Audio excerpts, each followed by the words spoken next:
വിളിക്കാൻ എനിക്ക് നേരമില്ല. ഞാൻ വേറെ കടയിൽ കൊടുത്തോളാം. എന്റെ പൊന്നു ചേച്ചിയല്ലേ, പിണങ്ങി പോവല്ലേ? ചേച്ചി ഇവിടുത്തെ സ്ഥിരം കസ്റ്റമർ അല്ലേ? നിനക്ക് അളവെടുക്കാൻ അറിയോ? അറിയാമോന്നോ? ചേച്ചിക്ക് ഇഷ്ടമാണെങ്കിൽ ഞാൻ എടുക്കാം.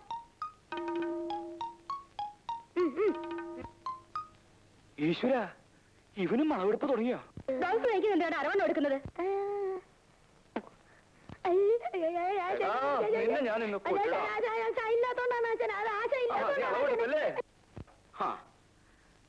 ഞാൻ വരുന്നത് വരെ ക്ഷമിക്കാൻ രുക്മിണിക്ക് ഇത്ര ക്ഷമയില്ലാതെ പോയല്ലോ. വരൂ, നമുക്ക് വിശദമായിട്ട് അളവെടുക്കാം. വരൂ.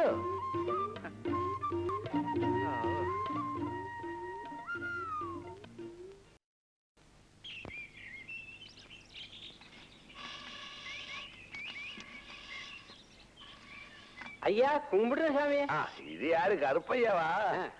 என்னமா சவுக்கம் தானா? ஆமா சாமி. இது யாரு? நம்ம இளைய பொண்ணு காமாட்சி. அப்படியா? உனக்கு இത്രയും വലിയൊരു മകളുണ്ട് അറിഞ്ഞില്ലല്ലോ കറിയാ. നീ വന്നില്ലല്ലോന്ന് ഞാൻ നിனைச்சிருக்காയിരുന്നു. വേറെ 3-4 പാർട്ടി ഇങ്ങ வந்து நான் யாருக்கும் கொடுத்தில்லை. ரொம்ப உபகாரம் சாமி. உனக்கு தெரியுமா, முட்டம் நிறைய பொண்ணு இருக்கு. 2 வருஷத்துக்கு முன்னால நீ மட்டும் இங்க வந்து பொண்ணு எடுத்தது. அதுக்கப்புறம் யாருக்கும் கொடுக்கலையா? பணம் எத்தனை சாமி? விலை என்ன? நீ ஒரு 1000 ரூபாய் போடும். 1000 ரூபாயா? என்ன சாமி இது? இந்த மண்ணை முழுசா அடிச்சா கூட 1/4 பவுனுக்கு மேல பொண்ணு கிடைக்காது. நான் ஒரு 250 ரூபாய் தர்றேன் சாமி. போயா, 250 போய் வேலை பாரு. அப்படி எல்லாம் சொல்லாதீங்க சாமி. இந்த மாதிரி ஏதாவது கிடைச்சாதான் இந்த பொண்ணோட கல்யாணமே நடக்கும். கடைசியா ஒண்ணு சொல்றேன், 500 ரூபாய் விடு. அது இவ்வளவு ஓர்த்துட்டா, இவ்வளவு கல்யாணம் பண்ணி ரசப்பட்டேன் சாமி. நான் ஒரு 400 ரூபாய் தர்றேன் சாமி. அவ்வளவுதான் எங்க கிட்ட இருக்கு. மேற்கொண்டு ஒரு தம்படி கூட கிடையாது சாமி. சரி சரி கொடு. இந்தாங்க சாமி. വേല ഉറങ്ങിക്കോ.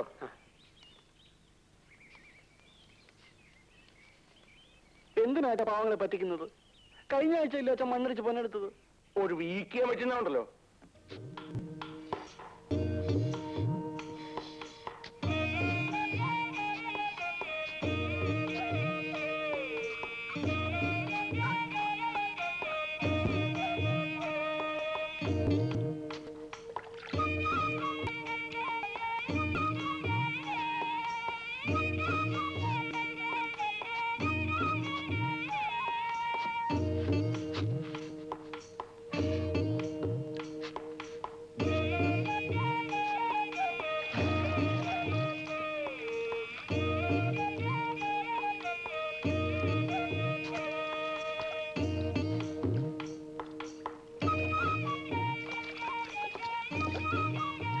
கருப்பையா, எப்படி இருக்க? அவ்வளவுதானா? ஒண்ணும் கிடைக்கிற மாதிரி இல்லையே சாமி. கிடைக்கும் கிடைக்கும், நன்னாய் பாருங்க.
ஏதாவது கவிதை கண்டியா?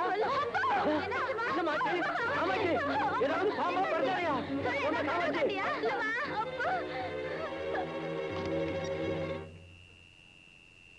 என்னம்மா பாம்பா? இங்க பாம்பு படுத்தாரொന്നും வராது. நீ கனவு கண்டதாയിരിക്കും. தூக்கத்தில் என்னவோ. படுத்துக்கோ.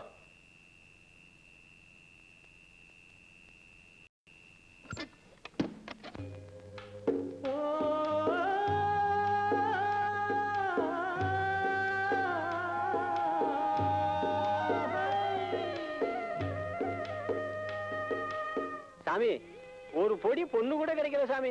கொடுத்த ரூபாய திரும்ப கொடுங்க சாமி. ഒന്നും കിടച്ചില്ലേ? ഏമാറ്റം വേണ്ട, എല്ലാം ഞാൻ കാണാതെ ഒതുക്കിയിട്ടുണ്ടാവും. இல்ல சாமி, நீங்க எங்க வேணாலும் பாத்துக்கங்க சாமி. വേണ്ട വേണ്ട, നീങ്ക പറഞ്ഞ പടിയെല്ലാം ഞാൻ ചെയ്തിരിക്കേ. அப்படியெல்லாம் சொல்லாதீங்க சாமி. பாதி ரூபாயாவது திருப்பி கொடு சாமி. ஊருக்கு திரும்பி போறதுக்கு காசு கிடையாது சாமி. പോ പോ പോ. என் பொண்டாட்டி கட்டுத்தாலிய அடமானம் வச்சு வாங்கிட்டு வந்த பணம் சாமி. தயவு செய்து கொடுங்க சாமி. ഇനി എന്റെ തനി സ്വഭാവം എടുക്കണേ.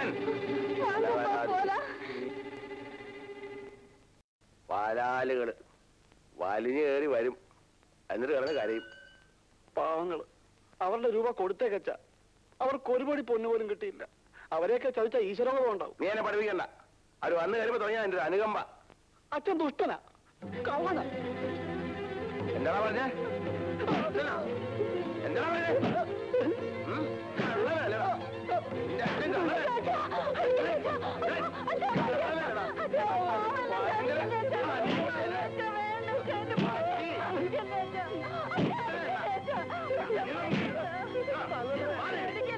ഇതിനകത്ത് കണ്ടുപോകുന്നുണ്ട്.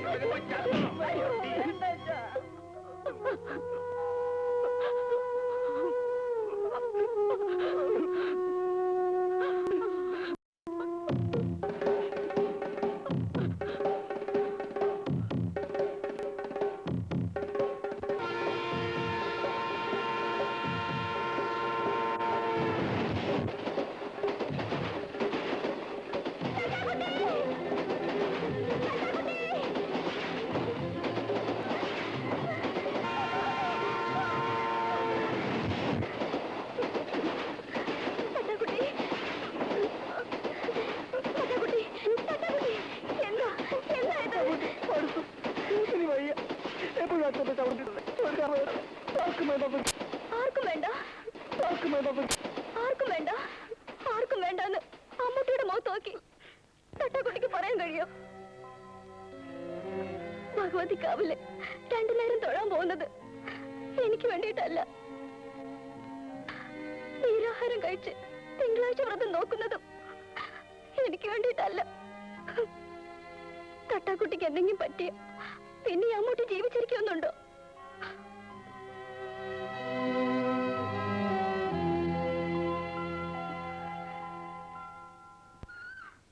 ഇനി ഇങ്ങനത്തെ വിചാരങ്ങളൊന്നും ഉണ്ടാവില്ലെന്ന് എനിക്ക് ഉറപ്പ് തരണം. തലയാട്ടിയ പോരാ, എനിക്ക് ഉറപ്പ് തരണം. ഉറപ്പ്.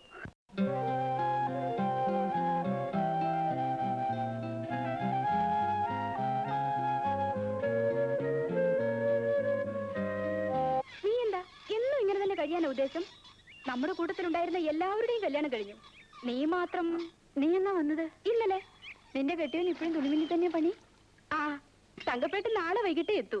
ചേട്ടൻ നേരത്തെ വരാത്തതിന് ഞാനും കിടന്ന് തുടർന്ന് പൊട്ടിക്കുക. 2 ദിവസമായിട്ട് നിനക്ക് തീരെ സുഖമില്ല. ആശുപത്രിയിൽ ചെന്ന് ഡോക്ടറെ കാണാൻ പറഞ്ഞാ അതും കേൾക്കില്ല. ഞാൻ അരയ്ക്കാൻ ചേച്ചി.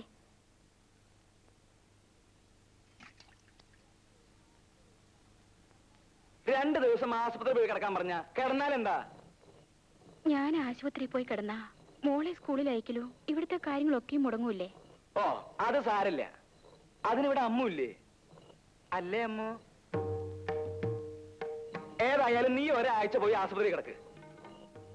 ഞാൻ പോണു. വരട്ടെ അമ്മു.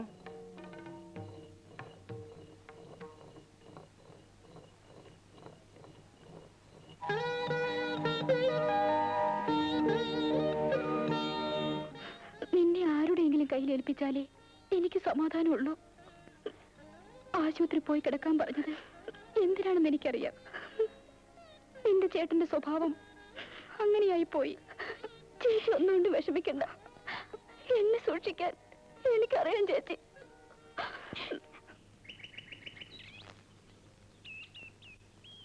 ഉണ്ണി ഉണ്ണിയില്ലേ? ഇല്ല. ഉണ്ണി പറഞ്ഞിട്ട് ഞാനൊരു ആലവാല് മറിച്ചോണ്ട് വന്നിട്ടുണ്ട്. ഇവിടെ ആർക്കും വേണ്ട. നിങ്ങൾ കാരണം അച്ഛനെയും അവൻ എപ്പോഴും തല്ലുകൊള്ളുന്നത്. എന്നോടൊന്ന് എത്ര ദേഷ്യം. ആലവാല് തന്നേക്കട്ടെ, കൊടുത്തേക്കാവോ? ഇവിടെ ആർക്കും വേണ്ടെന്ന് പറഞ്ഞില്ലേ?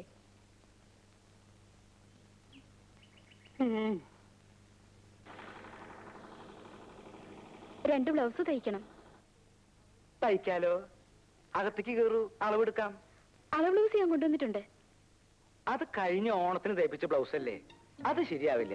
ഓരോ ബ്ലൗസ് തയ്ക്കുമ്പോഴും അപ്പപ്പ അളവെടുക്കണം, എങ്കിലും നന്നാവൂ. അകത്തേക്ക് പൊക്കോളൂ, ഇങ്ങോട്ട് വരിക.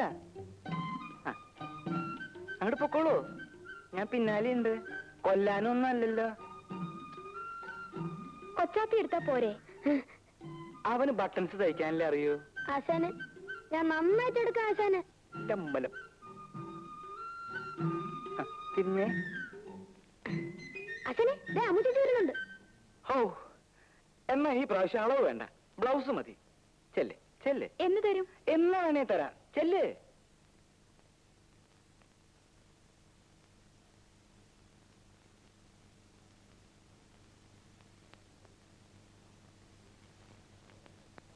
അമ്മൂട്ടിക്ക് ഇതിലേതാ ഇഷ്ടം? എന്തിനാ നീ പറയുന്നേ? ശരാ, എന്നാ ഇതുകൊണ്ട് നിനക്ക് ഞാൻ നല്ലൊരു ബ്ലൗസ് തയ്ച്ചു തരാം. ഇത് ഓരോരുത്തരും തയ്ക്കാൻ കൊണ്ടുവന്ന തുണിയല്ലേ, എനിക്കൊന്നും വേണ്ട. നീ ഇതിട്ട് നടന്ന നല്ല ചന്തായിരിക്കും. ആശാനെ അളവ് എടുക്കണോ? ഇടയ്ക്ക് സംസാരിക്കരുത് ഞാൻ പറഞ്ഞിട്ടില്ലേ. ഇത് ഞാൻ നിനക്ക് തയ്ച്ചോണ്ട് വരും കേട്ടോ. എനിക്ക് വേണ്ടെന്ന് പറഞ്ഞില്ലേ?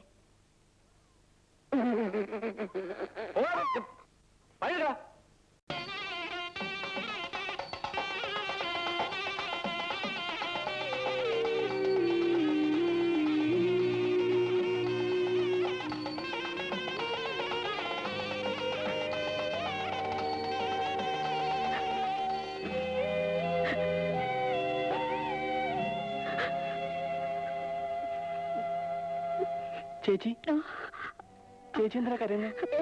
ഞാൻ കരഞ്ഞില്ലല്ലോ. ജാനുവിന്റെ കല്യാണത്തിന് ചേച്ചി പോയില്ലേ? ഇല്ല. എന്താ ചേച്ചി പോവാത്തെ? ചേച്ചിക്ക് ഇഷ്ടമല്ലാഞ്ഞിട്ടാ?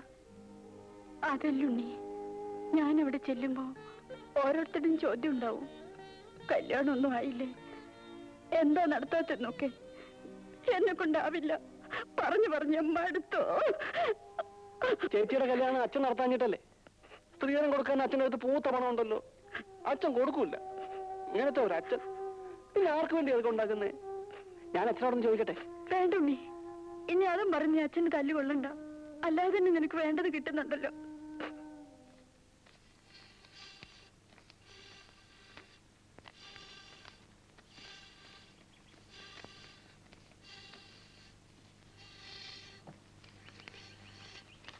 അപ്പൊ കണക്കെല്ലാം ശരിയല്ലേ? കല്യാണത്തിന് തട്ടാര് വരാതിരിക്കുക കേട്ടോ. ഈ ചിങ്ങത്തിലെ മോക്ക് 18 വയസ്സ് തികയും. വയസ്സ് തികയാഞ്ഞിട്ട് സർട്ടിഫിക്കറ്റ് വാങ്ങി ദേവസ്ഥ കൊടുത്തിരിക്കുക. ഓരോ ഉത്തരവാദിത്തങ്ങൾ നേരത്തെ അങ്ങ് തീരുമല്ലോ.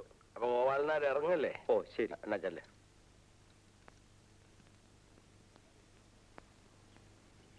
എല്ലാരും എന്നോടാ ചോദിക്കുന്നത്, ചേച്ചിയുടെ കല്യാണം എന്താ നടത്താത്തെന്ന്. നമുക്ക് നടത്തണ്ടേ ചേച്ചാ? ആങ്ങളുടെ കാശുണ്ടായിരുന്ന നേരത്തെ അങ്ങ് നടത്തിക്കൂടായിരുന്നോ? എന്റെ കാശില്ല, അച്ഛൻ്റെ അടുത്ത് പൂത്ത പണമില്ലയോ? വരുന്നവർക്ക് പെണ്ണിനല്ലേ പണമല്ലേ വേണ്ടത്? അച്ചിട്ടാര് പൊന്നും പണം കെട്ടി വെച്ചിരിക്കല്ലേ വാരിക്കോരി കൊടുക്കാൻ. അച്ഛനിങ്ങനെ പണം കൊട്ടി പിടിച്ചോണ്ടിരിക്കുന്നതിനാ? ചത്തു പോകുമ്പോ കൊണ്ടുപോകാൻ പറ്റുവാണോ? മിണ്ടാതെ അവിടെ നിന്ന് പറഞ്ഞോണം.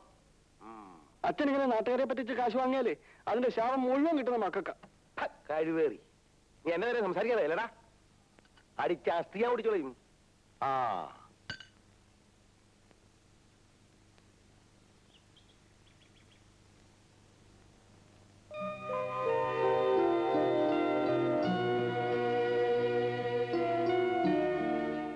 ഉണ്ണി,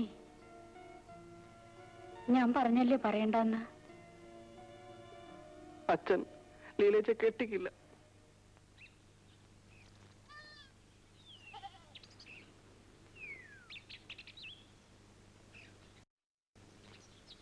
ഭാർഗവനല്ലേ? ഭാർഗവനില്ലേ അവിടെ? ഇല്ല, കടയിൽ പോയിരിക്കുക. കടയിൽ നിന്നാ വരുന്നത്, അവിടെ ഒന്നും കണ്ടില്ല. മുതലോ തരുന്നില്ല, 3-4 മാസമായി പലിശ നിന്നിട്ട്. ഇങ്ങനെ പോയാ എങ്ങനാ? അവൻ വരുമ്പോ പറഞ്ഞേര്. എന്താ ഇവിടെ കല്യാണം ഒന്നായില്ലേ? പലയിടത്തും പറയുന്നുണ്ട്, ഒന്നും ശരിയാവുന്നില്ല.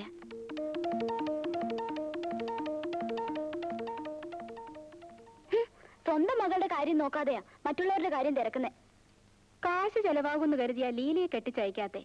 പാവം, അവൾക്ക് 18 വയസ്സായി. ഒന്നും കൊടുക്കാതെ ആരെങ്കിലും കെട്ടിക്കൊണ്ടുപോകുന്ന കരുതിയിരിക്കുക തട്ടാര്. ഈ കാലത്ത് അത് നടക്കുവോ? എനിക്ക് അവളെ കാണുന്നത് ദേഷ്യ. മാനെന്നും വിളിക്കില്ല, മയിലെന്നും വിളിക്കില്ല, മാടത്തെ പച്ചക്കിളിയെ നിന്നെ ഞാൻ പാടത്തെ പച്ച. എടാ കൊച്ചാപ്പി, എന്താടാ ഈ തുണിയിലൊക്കെ കൊച്ചു കൊച്ചു ഹോള്? അല്ല അതെന്തായിരിക്കും ആശാനെ? എടാ നീ ബീഡി വലിച്ചു കുത്തിയല്ലേടാ? അയ്യോ ഞാൻ വല്ല നിർത്തി. എടാ കൊച്ചു കഴിവേരുടെ മോനെ, ഞാൻ അവർക്ക് നീ വേറെ തുണി മേടിച്ചു കൊടുക്കണല്ലോ. എടുക്കടാ. ഇല്ല ആശാനെ, ഞാൻ സത്യമായിട്ട് വലി നിർത്തി ആശാനെ. അങ്ങനെ നിന്നെ ഞാൻ ശരിയാക്കി എടുക്കടാ. അയ്യോ. സിഗരറ്റാ? ഓ വിൽസ് പാക്കറ്റില് ചാർമിനാറാ? അതെ, ആശാന്റെ കടയ്ക്ക് ഒരു വെയിറ്റ് കിട്ടാൻ വേണ്ടിയല്ലേ? നിന്റെ ഒരു വെയിറ്റ്.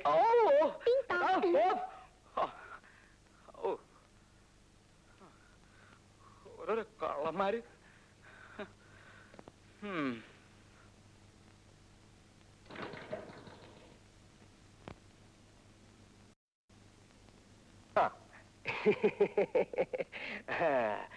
വീട്ടിൽ പോയിട്ട് വരുന്ന വഴിയാ. ആഹാ. അനിയത്തി പെണ്ണിനെ ഒരു നല്ല കാര്യം ഞാൻ സെറ്റപ്പ് ചെയ്തിട്ടുണ്ട്. സിനിമാ കൊട്ടയിലെ ആപ്പറേറ്ററാ. ആഹാ. കല്യാണം കഴിയുന്ന അന്ന് മുതലേ നിനക്കും നിന്റെ സ്വന്തം ഭാര്യയ്ക്കും ഫ്രീ സിനിമ കാണാനുള്ള സെറ്റപ്പ് ഞാൻ ചെയ്തിട്ടുണ്ട്. അടുത്ത വ്യാഴാഴ്ച ചെറുക്കനും കൂട്ടരും പെണ്ണ് കാണാൻ വരുന്നതിനുള്ള സെറ്റപ്പും ഉണ്ടാക്കിയിട്ടുണ്ട്. ആഹാ. വലിയ സ്ത്രീധനമൊന്നും കൊടുക്കാത്ത തരത്തിലുള്ള സെറ്റ്. ഒരു കാര്യം, അവൾ എന്റെ ഭാര്യയുടെ അനുജത്തിയാ. എന്നാലും ഉള്ളത് ഞാൻ പറയും. തനിക്കും കൂടി അടി കൊള്ളാതിരിക്കാനുള്ള സെറ്റപ്പിന് വേണ്ടിയാ ഞാൻ ഈ പറയണത്. നീ കാര്യം എന്താ വെച്ചാൽ അവൾക്ക് ഒരു ലവ് ഉണ്ട്, ഒരു പ്രേമം. നീയായിട്ട് അങ്ങനെ വെച്ചാൽ സാരില്ല. വീട്ടിലാവുമ്പോ ആരും അറിയില്ലെന്ന് വെക്കാം. ഇത് കേസ് കെട്ട് വേറെയാ. ആരാ ആരാ ഒരു പോലീസുകാരനായി. നീ പറഞ്ഞത് നന്നായി. ഞാൻ ഇപ്പൊ തന്നെ ചെന്ന് ഒഴിവ് പറഞ്ഞ് ഈ സ്ഥലം മാറ്റാം. അവന്റെ അമ്മയുടെ ഒരു സെറ്റപ്പും ഒരു ഓപ്പറേറ്ററും. 5 രൂപ കരുതി വെച്ചേക്കുന്നു. ആ ബോഡി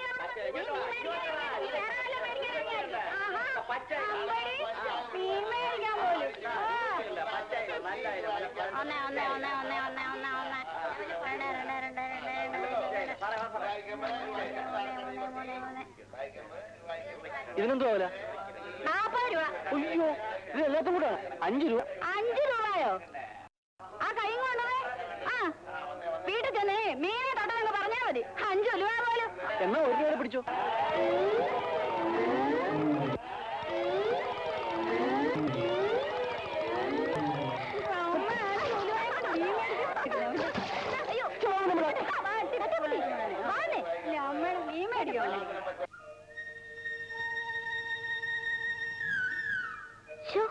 എന്തൊരു നാറ്റം. പോന്ന വഴിക്ക് ഒന്ന് കുളിച്ചിട്ട് പോ. അമ്മ വന്നോണ്ടാ, ഇല്ലെങ്കിൽ ഞാൻ ആ സ്ത്രീയോട് നല്ലപോലെ നാല് പറഞ്ഞു. അയ്യോ അതേതായാലും നന്നായി. ഇല്ലെങ്കിലേ ആ മീൻ മുഴുവൻ തലേ കമിഴ്ത്തിയേനെ.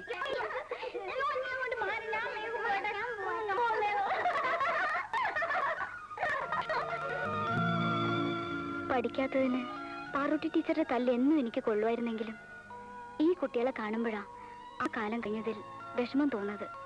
അല്ലേ തട്ടാക്കുട്ടി? ശരിയാ, കുട്ടികളായിരിക്കുമ്പോ തോന്നും വേഗം വലുതാവണമെന്ന്. ഇപ്പൊ തോന്നുന്നു വേണ്ടായിരുന്നു എന്ന്. തട്ടാക്കുട്ടി മിടുക്കനായിരുന്നു, ഞാനൊരു മണ്ടിയും. തട്ടാക്കുട്ടി പഠിത്തം നിർത്തണ്ടായിരുന്നു. എനിക്ക് വലിയ ആശ ഉണ്ടായിരുന്നു, നമ്മളെ കണക്ക് പഠിപ്പിച്ച ഗോപാല സാറിനെ പോലെ ഒരു സാറാകണമെന്ന്. എന്നെ തട്ടിക്ക് പഠിക്കായിരുന്നു. കണക്കില്ലായിരുന്നു. ഇപ്പോഴും ഓർക്കുന്നുണ്ട്. കുട്ടിയെ വിളിച്ചപ്പോ എന്റെ പുത്തൻ കാശി ഒഴിച്ചു. എന്ത് ദേഷ്യമായിരുന്നു തട്ടാക്കുട്ടിക്ക്. എന്നിട്ടും അല്ല തട്ടാക്കുട്ടി തട്ടാക്കുട്ടി തട്ടാക്കുട്ടി എന്ന് ഒരു 100 തവണയെങ്കിലും വിളിച്ചു കാണും. എല്ലാരും എന്നെ ഉണ്ണീന്ന് വിളിക്കുന്നതിനേക്കാൾ അമ്മൂട്ടി എന്നെ തട്ടാക്കുട്ടിന്ന് വിളിക്കുന്നത് കേൾക്കാനാ ഇന്നെനിക്കിഷ്ടം. അയ്യോ, നീ മറക്കും പാടം പച്ചച്ച പാവാടയിട്ടപ്പം പാവം നീ എത്ര മേലോട്ടു നോക്കി ആടി കളിച്ചതും പാടി പറന്നതും ഒന്നായി കണ്ണീര് നീതി. കല്യാണം എവിടെ നിന്ന് എടുത്തിട്ട് നടത്തണം നീ പറയണേ? നമുക്ക് കുറച്ച് ബുദ്ധിമുട്ടായാലും എവിടുന്നെങ്കിലും കടവും വായ്പയും വാങ്ങി നമുക്കതങ്ങ് നടത്താം. ആ അച്ചുതൊട്ടാരോട് വാങ്ങിയിട്ടുള്ള മുതല് പോട്ടെ, പലിശ പോലും കൊടുത്തിട്ടില്ല. ആ പറയാൻ മറന്നു, ഇന്ന് ആ തട്ടാര് വന്നിരുന്നു. ഉവ്വോ. ഇത്തിരി പൊന്നും പൊടിയും ഒക്കെ എന്റെ കയ്യിലും ഉണ്ടല്ലോ. എല്ലാം കൂടി എടുത്ത് നമുക്ക് എങ്ങനെയെങ്കിലും അതങ്ങ് നടത്തണം. ഇങ്ങനൊരു കാര്യം ഒത്തു കിട്ടാനാ പാട്. ശാന്തേ, അമ്മൂനെ കുറിച്ച് എനിക്ക് വിചാരില്ല എന്നുണ്ടോ? എപ്പോഴും അവളാ എന്റെ മനസ്സിൽ. എന്റെ മനസ്സില് ഒരാലോചന ഇല്ലാതില്ല. എന്താ അത്? അല്ല, നിനക്കത് ഇഷ്ടപ്പെട്ടില്ലെങ്കിലോ എന്നാണ് എന്റെ ഒരു ശങ്ക. ഭാർഗവേട്ടൻ നല്ലതല്ലേ ആലോചിക്കൂ. നല്ല കാര്യമാണെങ്കിൽ നമുക്കത് നടത്താം. പറയൂ ഭാർഗവേട്ട. ആലോചിച്ചിട്ട് അതേ ഒരു വഴി കാണുള്ളൂ. അല്ല, അതുകൊണ്ട് എനിക്കും നിനക്കും അമ്മൂനും ഒരു കുഴപ്പവും ഉണ്ടാവില്ല. കല്യാണം കഴിഞ്ഞു എന്ന് വെച്ചിട്ട് കടം കയറി പെരുകൂല്ല. എന്താണെന്ന് വെച്ചാ തുറന്നു പറ ഭാർഗവേട്ട. പറയാം. ഒരു പുണ്യപ്രവൃത്തിയും നമ്മുടെ കുടുംബത്തിന്റെ നന്മയ്ക്ക് വേണ്ടിയിട്ടാണ് ഞാൻ ഈ പറയുന്നതെന്ന് നീ കരുതണം. മനസ്സാ വാചാ കർമ്മണ ഈ ഭാർഗവേട്ടന് വേറെ ഒരു ഉദ്ദേശവും ഇല്ല. അമ്മൂനെ ഞാൻ തന്നെ അങ്ങോട്ട് കെട്ടിയാൽ എന്താ? ഇതിത്ര വലിയ കാര്യമൊന്നുമില്ല. നാട്ടിലൊക്കെ സാധാരണ നടക്കുന്ന സംഭവാ. നമുക്കാണെങ്കിൽ ഒരാൺകുട്ടിയില്ല. ഇനി തൊട്ട് നിനക്കതിന് കഴിയൂല. എന്റെ കാലശേഷം നമ്മുടെ കടയൊക്കെ നോക്കാൻ ഒരാള് വേണ്ടേ? എല്ലാം ഈശച്ചേന്ന് കരുതിയാ മതി.